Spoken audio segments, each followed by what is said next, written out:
الحمد لله وكفى وسلام على عباده الذين اصطفى اما بعد.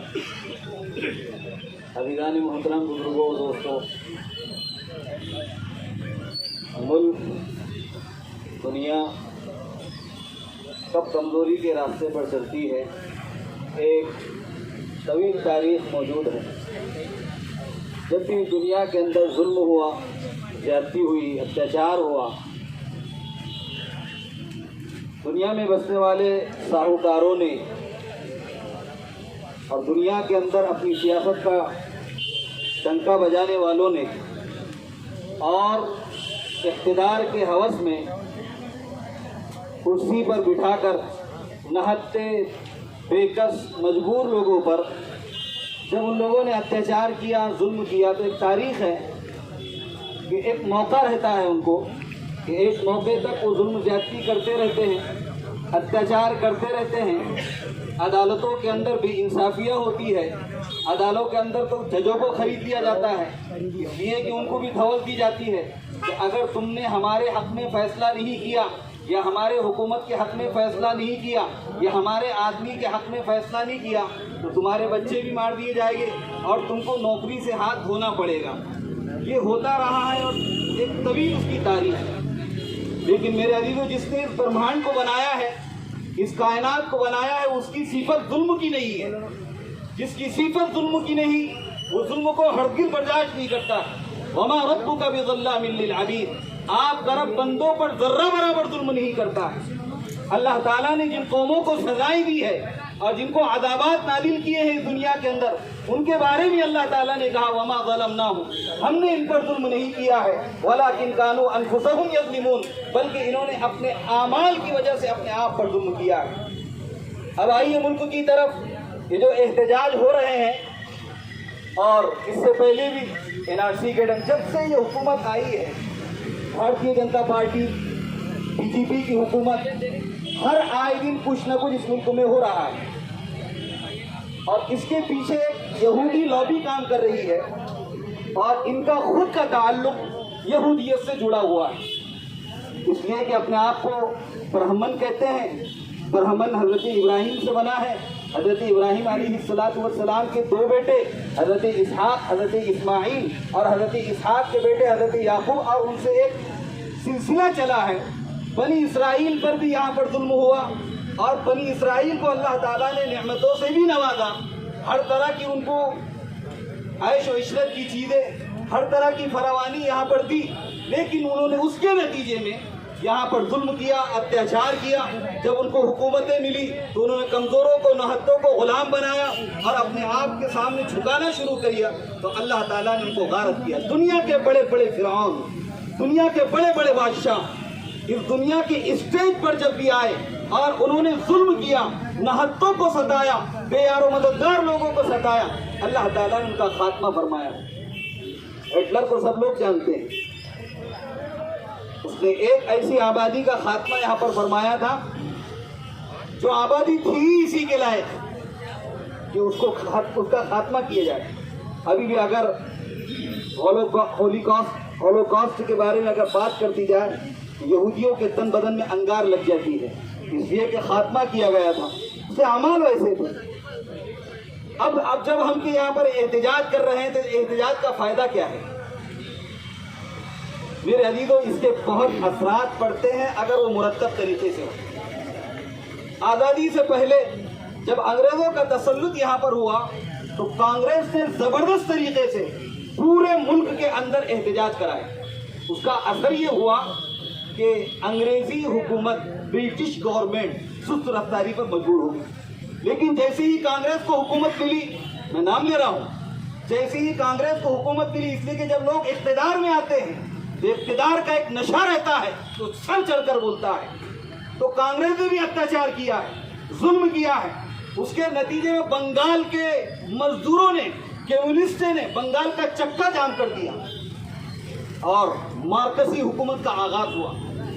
اس کے بعد میرے عزیزوں، ملک کے اندر جا بجا احتجاج ہوئے اور حکومتوں کے اتیاچار کو اور ظلم کو ناکام کیا گیا اور ان کو برباد کیا گیا. میرے عزیزوں موجودہ تو دور ہے پوری دنیا کے اندر، بالخصوص ہندوستان میں اور بالعموم پوری دنیا کے اندر اگر نگاہ ڈالے ہم تو ہم کو یہی نظر آتا ہے کہ ہر جگہ مسلمانوں پر اتیاچار ہو رہا ہے۔ اس کی وجہ کیا ہے؟ اس لیے کہ ایک خدا کو مانتے ہیں، ایک نبی کو مانتے ہیں، ایک قرآن پر ان کا عقیدہ اور ایمان ہے، اس سے زیادہ اور کوئی جرم ان کا نہیں ہے، اس سے زیادہ اور کوئی جرم نہیں ہے۔